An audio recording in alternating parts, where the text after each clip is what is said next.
Part B. 16. How did the sailor sign himself a death warrant? Answer. The sailor on the Formidable was selected by ballot to save his life by getting into a rescue boat. But he was concerned about the dying comrade. In his own case, he had no parents waiting for him to return. But the other one who had parents had to be saved, so he gave his chance to the other and remained in the ship to be drowned. 17. A man must be many sided to utter a trustworthy estimate of many books. Explain. Answer. The critical estimate of one man is incomplete. Each person has certain prejudices and preferences. Browning Byron could not endure some of the greatest of English poets. To appreciate an author properly, it is advisable to see what many people have said about him. No man is many-sided genius. Books are estimated great when many people find them great. 18. How did Ricole join the Wildcat scheme? Answer. Ricole, the miser, George Orwell, down and out in Paris and London. Ricole had saved a lot of money and was greedy. One day, a few came to him in the company of a Paul student at Sorbonne. They told him that he can make a good profit if he invested 6,000 on a smuggling partnership. The Jew had a plan to smuggle cocaine from Vienna to England. The thought of a big gain was attractive to Ricole, but to part with the money was a torture. The two men tempted and argued, and at last the Jew brought out the money from his mattress. 19. What is the strategy that Ricole used to deceive the police? Answer. Ricole emptied the powder tins and put the cocaine into them. The tins were placed on the table so that the police would not suspect.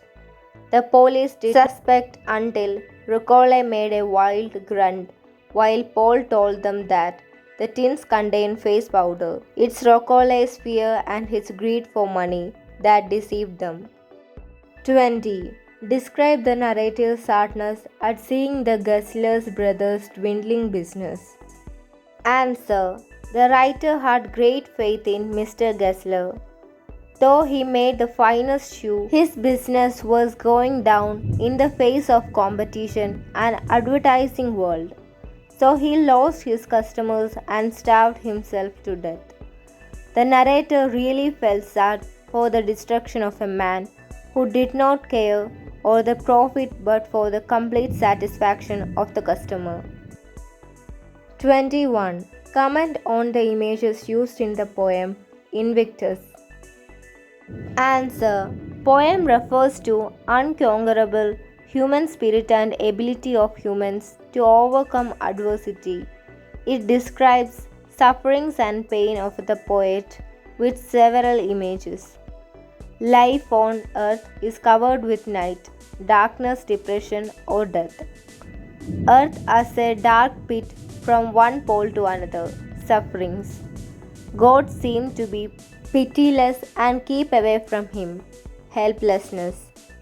He is in the clutch of circumstances, but he does not wince or cry, shows his unconquerable soul. Chance is beating him with a bludgeon and his head is bleeding, but he keeps unbowed due to perseverance. There is hell with narrow entrance and fate may be holding a scroll with list of his punishments. But this inner strength exhorts that he is the master and captain of his soul. Part C. Answer any two questions. Each question carries 15 marks. 22. How does Helen Keller plan to spend the third day of her sight? Answer. First day. To see the people who let her know the world around. Teacher Annie Sullivan. Friends, innocent face of babies, loyal dog's eyes, trifles which make a house a home.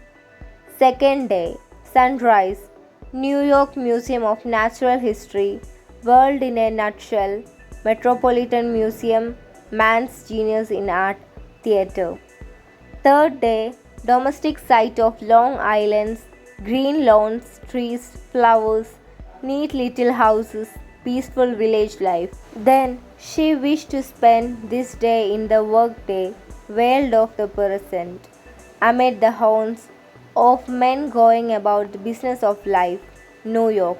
In the East River, she saw racy speedboats, busy boats, fantastic towers of New York, which most of us fail to observe a second time.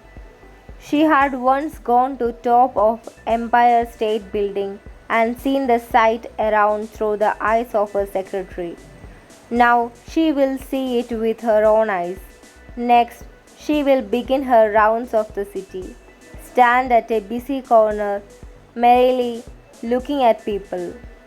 Fifth Avenue sees only the splendor of color, the indistinguishable mass of men and women dressed in different ways.